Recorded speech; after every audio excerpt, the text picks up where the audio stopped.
Buongiorno, dobro jutro, guten Morgen, buondì. Aveva non Dietrich Bonhoeffer, era un pastore protestante tedesco che ieri contro Hitler è stato copato qualche di prima che finisce la guerra a Flossenburg. Una preghiere che si può dire a binore. Le ha fatte, te preso un prima di morire. E tacca la giornata, aiutami tu, Signor, a riquei e a portare i miei pensieri la via di te, perché io non sono in pace. Dentro di me è tanto scuro, ma tu sei la luce. Io non sono quieto, ma tu sei la pace.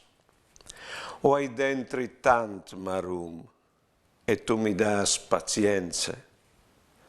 Non capisco per noi e li sto stradis, ma tu sai quale che è la me. Pari dal cielo, ti laudi e ti dis grazie per gnot quai fate e anche per giornate quai davanti. Qualunque robe che mi tocchi, cal sedi laudate il tuo nome. Amen. Buone giornate e buone vite.